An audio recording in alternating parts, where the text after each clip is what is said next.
Wargi Bandung, selamat datang di Ngariung, ngobrol anak negeri untuk Bandung. Seperti biasa nih di Ngariung kali ini pun Teh Adel sudah bersama dengan narasumber yang tentunya keren banget di Bandung. Tapi sebelum Teh Adel dan juga Wargi Bandung kenalan sama narasumber kali ini, buat Wargi Bandung yang belum menonton Ngariung di episode-episode sebelumnya, boleh langsung scroll dulu videonya. Jangan lupa untuk di like, di komen, di subscribe, dan juga di share ke teman-teman Wargi Bandung sekalian. Karena tentunya Ngariung akan selalu menghadirkan komunitas-komunitas yang bakalan seru banget nih untuk kita bahas di kali ini. Dan kali ini Teh Adel sudah bersama dengan salah satu bela diri nih, bela diri di kota Bandung. Kalau misalkan wargi Bandung udah familiar, ini salah satu simbolnya adalah binatang besar, kuat. Dan kali ini Teh Adel sudah bersama dengan Pak Edi dari Gajah Putih. Selamat datang Bapak. Selamat datang. Gimana kabarnya Pak? Alhamdulillah. Alhamdulillah baik, siap. Pak Edi, sebelum kita ngobrol-ngobrol nih, wargi Bandung mungkin juga biar lebih akrab lagi sama Pak Edi, biar lebih tahu lagi. Jadi kalau ketemu di jalan teh tahu, oh ini Pak Edi Gajah Putih. Boleh diperkenalkan dirinya terlebih dahulu Pak? Boleh. Sebelumnya boleh saya buka masker? Boleh, silakan buka maskernya. Terima kasih. Wargi Bandung, saya berada di acara Ngariung ya ini. Saya Edi, yang merupakan Ketua Umum Gajah Putih Ahmad Sadili. Saya beralamat di Kiara Condong, di belakang Pindad, tepatnya di Cidiran Utara nomor 124, Sukapura, Kiara Condong, Bandung. Ya, mungkin perkenal segitu aja deh. Siap. Pak Edi, ini kesibukannya apa nih Pak? Kalau sekarang saya, sebelumnya saya sih pegawai swasta ya. Cuman kemarin tuh ngambil pensiun dini dan terus karena untuk mengisi jabatan memang saya juga ada beberapa usaha sedikit di rumah dan juga di beberapa di Lembang juga. Pak Edi ini merupakan ketua umum dari Gajah Putih. Sebelumnya Bapak memang bagian dari Gajah Putih atau memang dari zaman dulunya nih emang udah ikutan bela diri Gajah Putih atau seperti apa? Kalau justru untuk saya cerita ke belakang bahwa dulu saya di ormasan ya. Saya pertama masuk itu ormas yang namanya itu Sundawani Wirabuana, yang merupakan pecahan Sundawani. Dari situ ormas, tadinya saya kan memang punya cita-cita yaitu pengen punya ormas yang profesional lah gitu ya. Mungkin tidak berhasil waktu saya jadi sekjen, saya pindah lagi ke ormas Sundawani yang pindahnya Kiki Menpo. Itu di situ saya sama juga sekretaris jenderal. Di situ kurang berhasil juga. Terakhir masuk ke Indonesia Bersatu, ormas juga. Akhirnya saya waktu itu udah berhenti sajalah untuk urusan ormas. Nah, dari Indonesia Bersatu berkenalan yang namanya dengan Abah Iyad. Abah Iyad itu merupakan sesepuh atau guru besar daripada Gajah Putih Ahmad Sadili. Ya, waktu itu saya diajakin ke saya ngobrol. Saya bilang nanti saya coba lihat-lihat dulu ini apa gitu kan. Tadinya saya karena udah 3 kali untuk ormas saya udah nggak mau lagi lah mana-mana gitu. Akhirnya pada saat cukup lama juga bahaya terus nelfon ke saya. Akhirnya begitu saya pelajari dan saya juga tetap ngobrol dengan rekan-rekan yang seide waktu itu bahwa ini adalah merupakan ajaran, yaitu bukan ormas tapi ini adalah ajaran, yaitu perguruan pencaksilat Gajah Putih Ahmad Sadili. Waktu itu langsung saya menerima dan langsung saya mendapatkan SK pada saat itu. Siap. Jadi kalau misalkan ini manggilnya Pak Edi atau Kang Edi nih enaknya? Kang lah. Kang aja ya, karena masih muda ya. Siap. ABG kene sudah. Siap, ABG kene. Jadi kalau misalkan mempertanyakan nih Gajah Putih, kenapa Kang Edi yang dipilih jadi ketua umum? Atau dari pengalamannya juga ya Kang ya? Sudah panjang, jadi nggak diragukan lagi atau itu mah ya. Siap.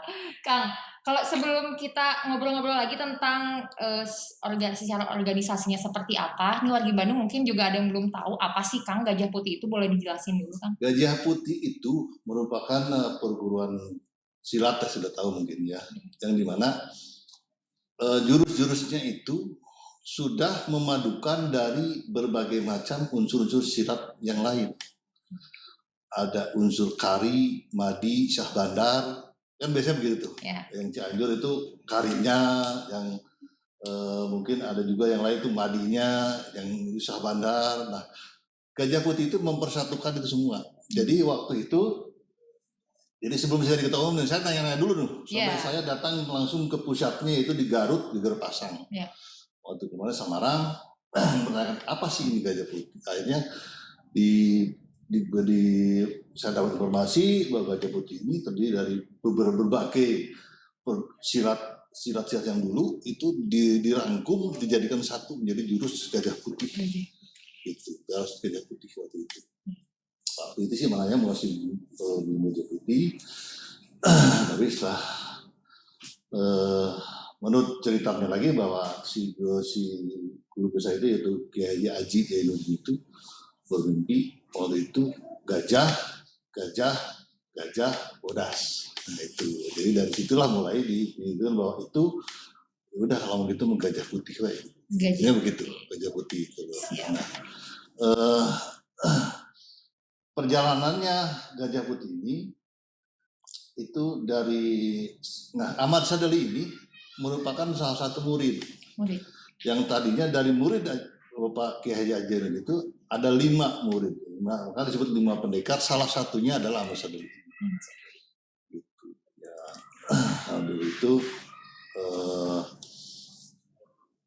dan ke Bandung, yang di Bandung itu, yang sekarang banyak itu, yang pertama sekali datang ke Bandung yaitu Ahmad Sadali. Ya, walaupun sekarang berbagai macam berbeda-beda gitu ya. Ada Gajah Putih Jati Sisasa, Jati Kemah, dan lain sebagainya. Tapi itu merupakan murid-murid dari Pak Ahmad Sadali. Jadi kalau bisa dibilang mah dulu tuh adalah pusatnya dulu, terus murid-muridnya juga mengembangkan ya ke bawah. Karena mungkin salah satunya adalah sebagai upaya untuk melestarikan terus Gajah Putih ini ya. Nah kalau misalkan sebelumnya ini kan ada liputan, kita sempat liputan dulu nih ke Gajah Putih di dekat SMP 11 ya Kang ya? Di Regol itu. Ya. Di SMP 11, terus waktu itu juga sempat ditanya kenapa sih namanya Gajah Putih, katanya karena mimpi ya, karena mimpi tadi itu gajah bodas ya. Nah, tapi sebenarnya apa sih esensi atau value dari Gajah Putih itu sendiri? Kan? Gajah Putih itu yaitu yang besar disebut perkasa, dan putih berarti ya balik lagi artinya putih dan intinya mah putih suci gitu suci ya. Jadi memang ilmu ajaran ini teh memang putih gitu ya Kang ya, putih. Siap. Tadi kan juga dari 5 pendekar tadi nih Kang ya. Akhirnya ada juga Gajah Putih Ahmad Sadali. Tapi apa sih Kang yang membedakan antara Gajah Putih Ahmad Sadali dengan Gajah Putih lainnya? Ini dari cerita-cerita yang saya ini bahwa kenapa Ahmad Sadali kalau boleh saya mohon maaf ya, ini bahwa Ahmad Sadali itu dia itu benar-benar mengembangkan ajaran, mengembangkan jurus. Yang lain itu, mohon maaf nih, saya jadi banyakannya kan lari ke terminal biasanya, gitu ya. Jadi dulu kan ada kebun kelapa di situ ya. Nah kan di situ semua itu biasanya nongkrong para pendekar itu. Nah kalau Mas sendiri tidak, tapi dia benar-benar datang ke Bandung. Dia yang pernah datang ke Bandung ke Sawah Burung, terus dia menikah dengan Ibu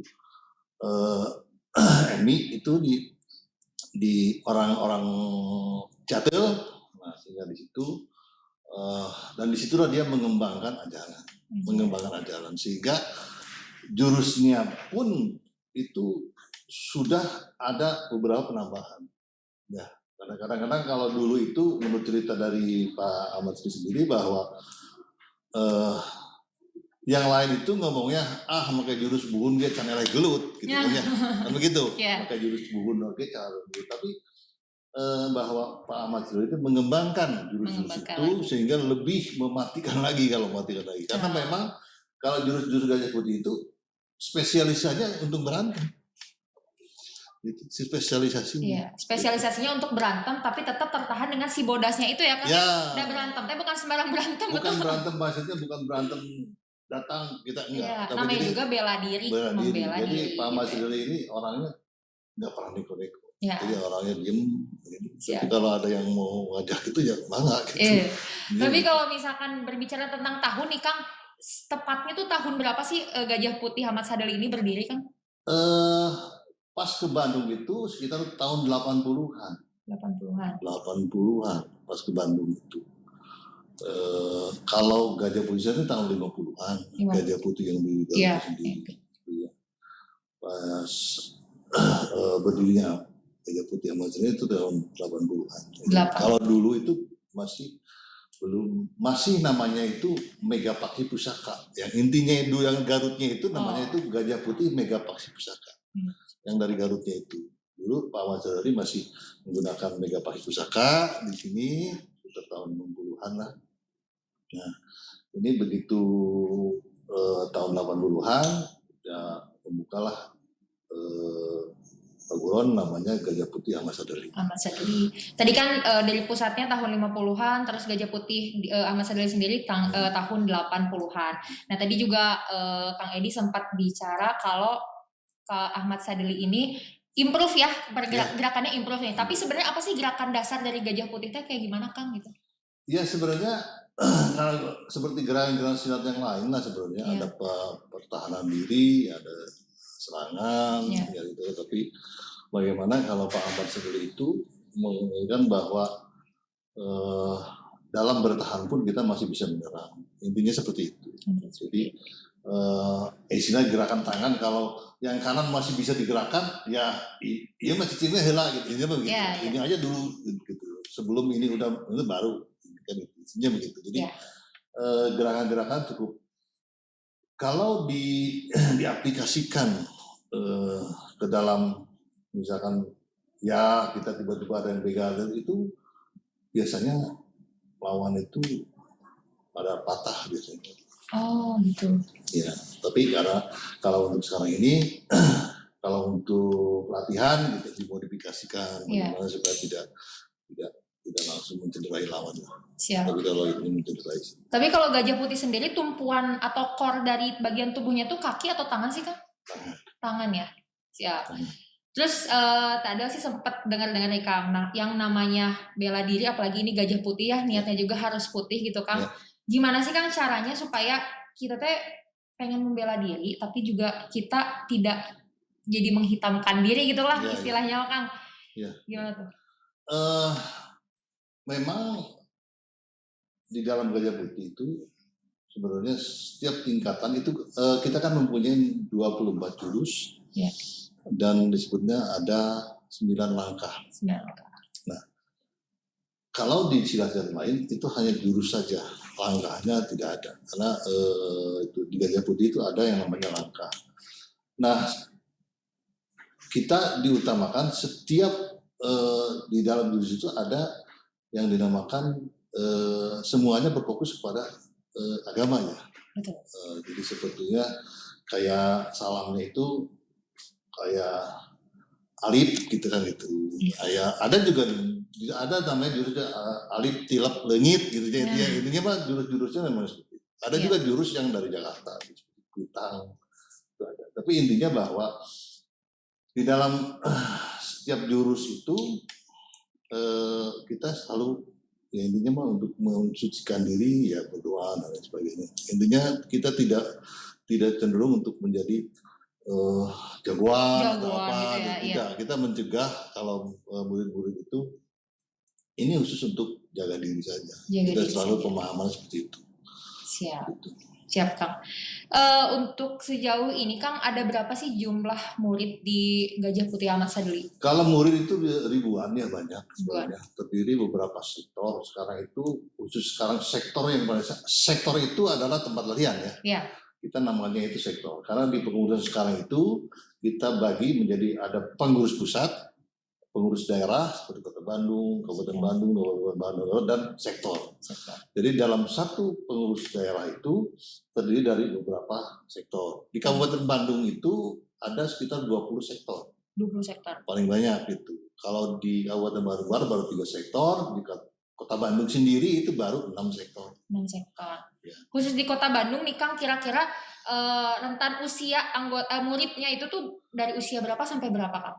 Kalau sekarang itu dari SD mungkin sampai mahasiswa ya 20. Ada juga yang sudah tua sebenarnya. Banyak yang sudah umur 50, 40 ada, karena itu sebenarnya ya untuk olahraga juga ya. Karena jujur setiap gerakan itu menguras tenaga, sehingga ya saya juga pas latihan itu keringat itu lumayan banyak gitu. Jadi untuk olahraganya bagus juga. Untuk olahraga juga. Jadi geraknya bukan sembarang gerak kan ya? Kan ada nih Cina, ikutan Gajah Putih dan Cina bisa olahraga, gerak nggak tahu ya kecengklak.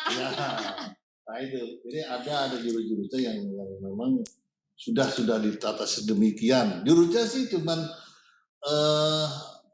sebenarnya itunya cuman berapa gerakan ya. Kalau saya hitung itu rata-rata tuh 6 atau paling banyak itu 9, 10 gerakan banyak. Siap. Ya.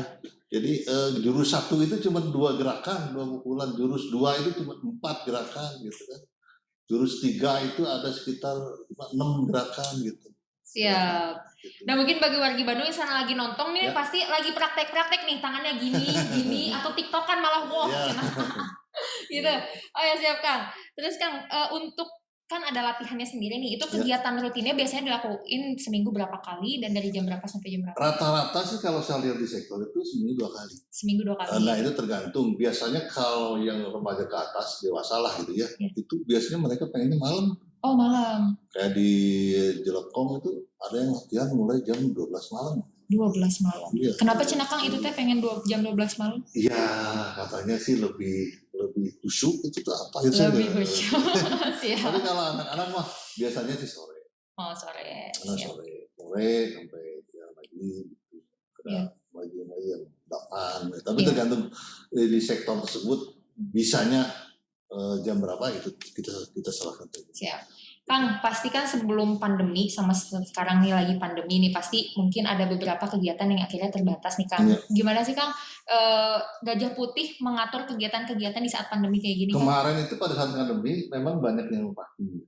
Karena biasanya kita latihan bareng di lapangan gitu juga, tapi intinya bahwa kita menginstruksikan kepada murid-murid untuk terus berlatih ya di rumah minimal. Karena ada pepatah sebenarnya mau tiru jurus kayak jago cina gitu. Tiru jurus Gajah Putih gitu. Apa tah Kang? Intinya ngomongnya seperti itu. Oh gitu, siap. Kalau kitanya tekun gitu ya Kang ya, ikut tiru jurus gitu cukup gitu. 3 jurus aja pasti udah bisa lah lawan berantem begini mah gitu. Hanya kita menguasai 3 jurus gitu ya.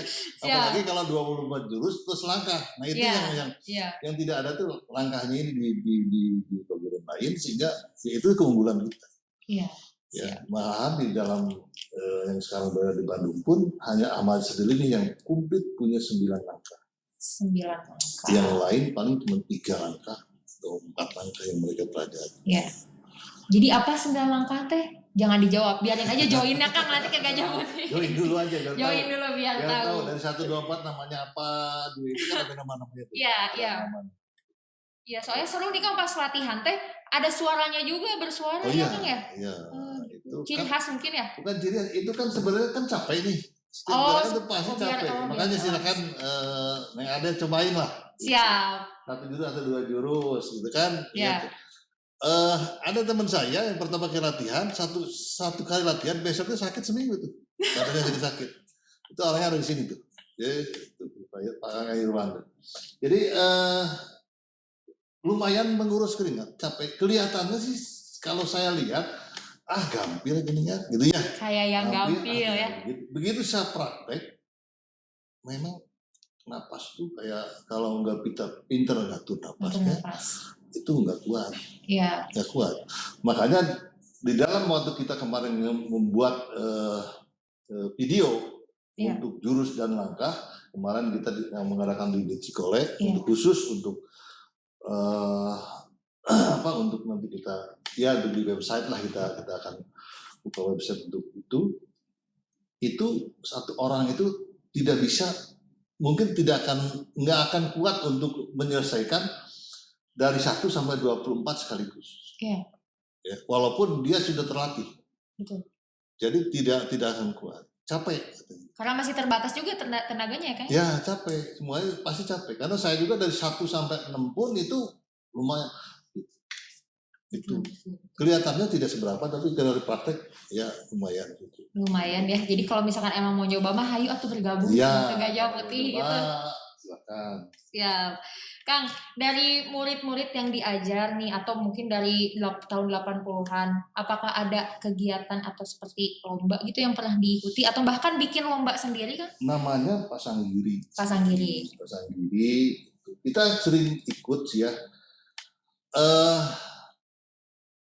di PPSI atau di IPSI ya. Tapi memang untuk gerak Gajah Putih itu sebenarnya agak berbeda. Karena kalau di IPSI dan PPSI itu kan ke tata gerak saja. Ya. Kan? Tapi kalau Gajah Putih biasanya, tapi kalau mau ada lomba di IPSI dan PPSI, kita tinggal memoles saja sedikit untuk bisa ditampilkan untuk Pasang Giri. Ya. Cuman biasanya jurinya sudah tahu kalau ini berarti orang Gajah Putih. Karena gerakannya pasti kelihatan berbeda.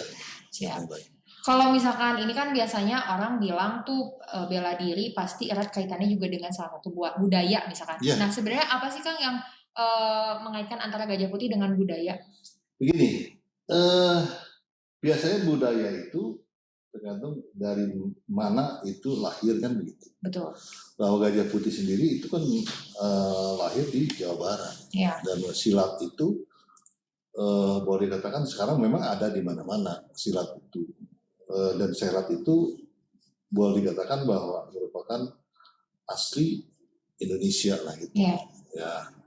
Dan merupakan budaya kan dari dulu zaman Jawa pun kita perang ya banyak juga yang pakai silat kan gitu. Yeah.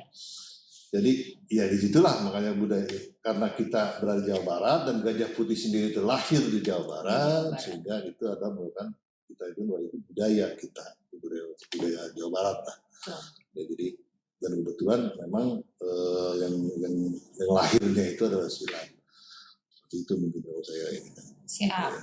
Kang, dari mulai berdirinya di tahun 80-an nih Kang, apa aja sih Kang prestasi yang udah pernah diraih sama Gajah Putih Ahmad Sadili Kang?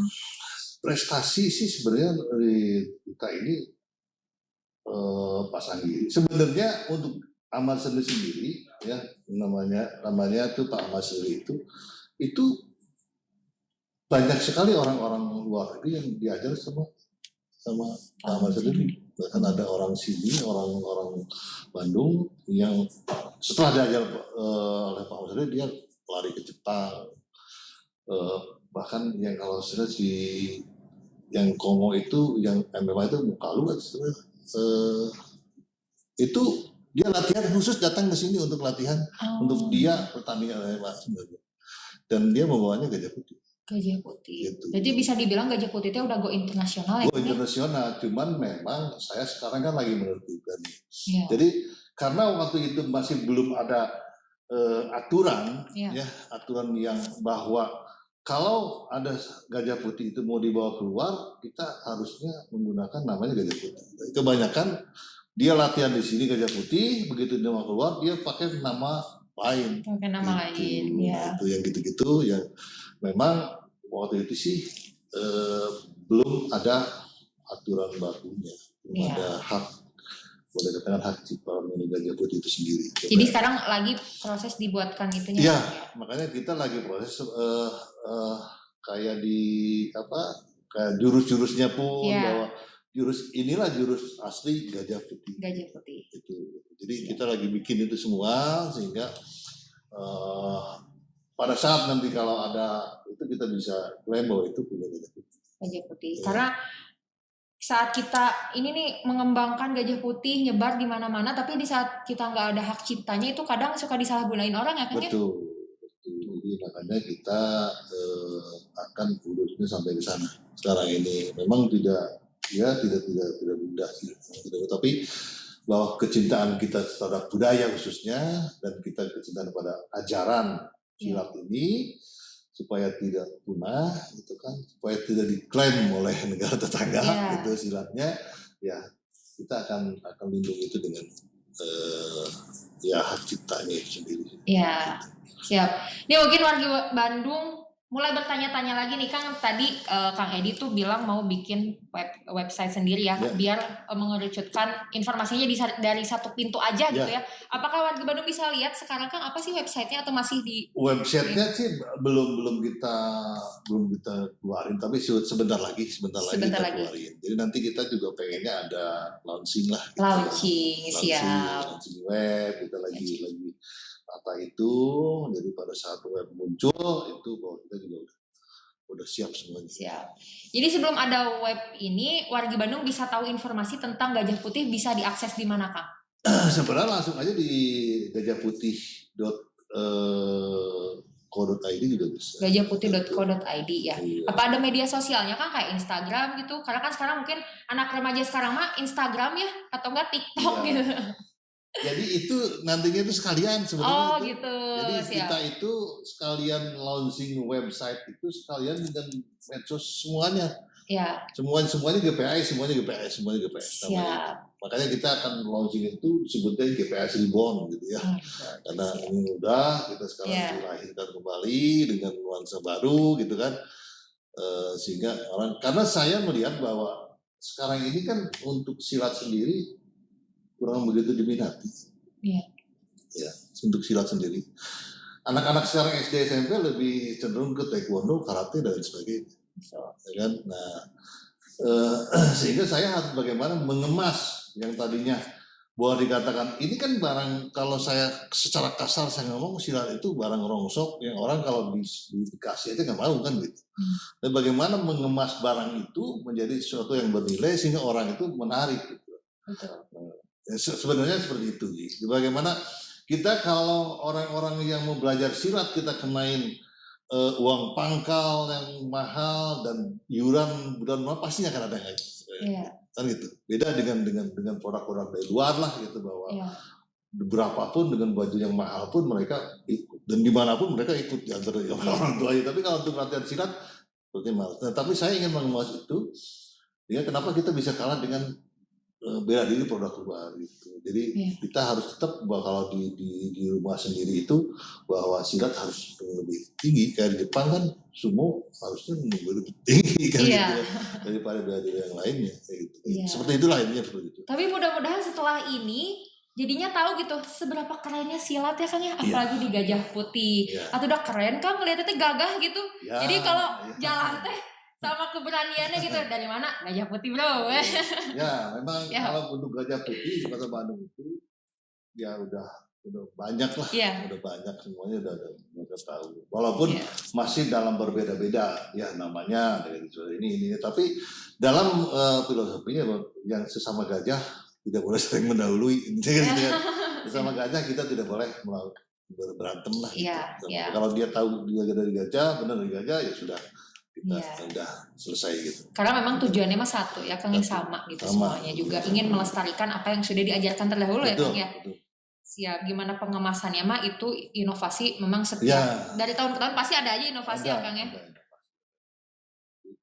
Kalau nanti ke depan mungkin kita tidak akan memperbolehkan Gus Gajah Putih dipakai nama lain. Tetap harus pakai Gajah Putih sendiri ya. Kemanapun dia bawa ya harus sendiri gitu. Iya, karena bukan apa-apa sih, itu juga salah satu cara kita menghargai karya orang ya Kang ya. Betul. Iya. Ya bagaimana Pak Ahmad Sadali itu atau disebut engking lah istilahnya itu, dia berjalan sampai ke pelosok, sampai ke Majalengka, sampai ke Subang, itu ada murid-murid ini. Iya. Gitu. Bagaimana dia menjalankan itu, dan hanya Pak Ahmad Sadali ini yang memang melestarikan ajaran ini, yang ngajar kemana-mana itu memang cuma nama sendiri untuk di sini itu. Yang lainnya juga. Iya siap. Jadi kalau misalkan warga Bandung nih masih pengen tahu lagi cerita-cerita tentang Gajah Putih Ahmad Sadali, bisa langsung datang ke kemana nih Kang? Kalau sekretariat sekarang masih di Cidurian, pusat. Ada kalau Pemda Kota Bandung itu di Jalan Pasundan. Ini Kang, ini kan penonton dari Humas Bandung teh dari berbagai kalangan usia ya Kang ya. Ada yang mungkin lagi nonton ini bapaknya pengen daftarin anaknya nih, atau mungkin anaknya sendiri yang udah umur SMP atau SMA pengen daftar, itu cara daftarnya gimana Kang kalau ke Tinggal datang saja sebenarnya eh, apa kalau di kita itu kan kita itu namanya sektor itu tidak per kecamatan kelurahan gitu. Iya. Mungkin dari satu kelurahan itu bisa ada 5 sektor. Gitu. Di satu RW ada 2 sektor itu tidak masalah. Jadi kalau yang sekarang ada itu yaitu di Dallas atau 18 di SMP 18, Iya. di Regol yang di Ciater itu, Siap. ada di daerah Cijerah, Cijra. ya terus ada di kalau misalnya ada Bojong Soang juga. Jadi setiap teman-teman nantilah pada saat nanti kita akan segera sekarang launching ini nanti kita akan launching dan kita akan keluarkan semuanya kemana yang terdekatnya. Gitu. Boleh dibocorin sedikit kapan kira-kira launchingnya kan? Tahun ini atau tahun depan? Tahun ini. Tahun ini. Saya mengejar tahun ini. Tahun ini. Ya, insya Allah sih habis lebaran mungkin kita lagi nikah. Ini sekalian dengan kita Mirangkala. Ya saya bocorin lah langsung. Siap. Mirangkalanya itu di bulan Agustus. Agustus, tanggal berapa kan? Kalau Mirangkalanya Gajah Putih sini tanggal 25.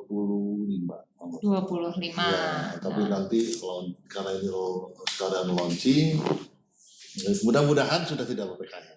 Ya, karena memang apalagi bela diri teh solid pisan ya Kang ya? Ya, pasti itu. Solid segala-galanya. Siap. Aturan gak tegal, yang menjadi. Iya, siap. Selain harus solid sama sesama Gajah Putih nih Kang, mudah-mudahan juga bisa solid sama Kota Bandung ya Kang ya? Oh ya harus. Jadi kita juga akan mendukung semua upaya pemerintah dalam segala hal ya. Kita akan mendukung kebijakan dari pemerintah. Ya insya Allah sebelum Mirangkala kita ada rencana ada bakso juga kita massal gitu. Bukan ikan massal ya, tanam dari rumah ke rumah kalau sekarang ya. Karena massal sudah nggak boleh. Ya itu udah ada beberapa program sih yang akan kita inginkan. Kita akan memberikan. Ya tujuannya ya mendukung terhadap kebijakan yang dilakukan pemerintah Kota Bandung gitu. Siap. Karena memang butuh sinkronisasi ya kan ya, harmonisasi antara komunitas-komunitas dengan pemerintah gitu ya. Betul. Saya juga kan ketua RW. Siap Pak RW nih. Forum RW kelurahan gitu. Oh gitu. jadi apa dengan apa gitu. Ya, siap. Kang, yang terakhir nih Kang, apa sih Kang harapan Akang sebagai ketua umum dari Gajah Putih Ahmad Sadili ini ke depannya akan seperti apa, dan juga apa sih harapan untuk Kota Bandung dengan adanya Gajah Putih Kang? Ya, kalau saya berharap ke depan Gajah Putih semakin besar dan semakin bisa berkontribusi untuk masyarakat, untuk pemerintah ya. Kita akan menuju ke arah sana. Jadi dengan semakin besarnya Gajah Putih bukan menjadikan kita jadi jumawa, tapi kita bisa lebih bisa berkolaborasi dengan pemerintah untuk meningkatkan kesejahteraan masyarakat. Siap. Baik, jadi semakin besar teh bukan semakin jumawa, tapi tanggung jawab juga semakin besar ya Kang ya, untuk memberikan hal-hal baik buat masyarakat juga gitu ya. Jadi kita berfungsinya seperti bagaimana kita bisa mengabdikan diri kita kepada masyarakat dan kepada pemerintahan tentunya. Siap. Kang Edi, hatur nuhun pisan atas informasinya tentang Gajah Putih. Mudah-mudahan semakin besar Gajah Putih nih, semakin bongsor gitu ya Gajah Putih teh semakin besar, semakin jaya, dan semoga kedepannya juga bisa semakin mendukung Kota Bandung khususnya nih ya. Siap. Hatur nuhun Kang Edi sudah meluangkan waktunya. Semoga bisa bermanfaat juga buat wargi Bandung. Siap. Wargi Bandung, nah itu tadi perbincangan dengan Kang Edi selaku Ketua Umum dari Gajah Putih Ahmad Sadili. Jadi buat wargi Bandung yang mungkin sekarang nih cari-cari bidang olahraga atau bela diri mau kemana, bisa langsung daftar ke Gajah Putih. Untuk informasinya nanti bisa diakses melalui website ataupun media sosial yang sebentar lagi launching. Jadi tunggu aja ya wargi Bandung ya. Siap. Segitu Ngariung kali ini. Tentunya Ngariung akan selalu menghadirkan narasumber-narasumber yang keren banget nih di Bandung. Jadi jangan sampai skip Ngariung sedikit pun ya wargi Bandung. Siap. Karena sekarang kita masih di masa pandemi, jadi jangan lupa untuk tetap terapkan protokol kesehatan, tetap jaga imunitas tubuh, tetap bahagia, tetap ceria, dan tentunya tetap menonton Ngariung. Jangan lupa juga di-subscribe. Siap, sampai jumpa di Ngariung episode selanjutnya. Saya Teh Adel pamit, sampai jumpa.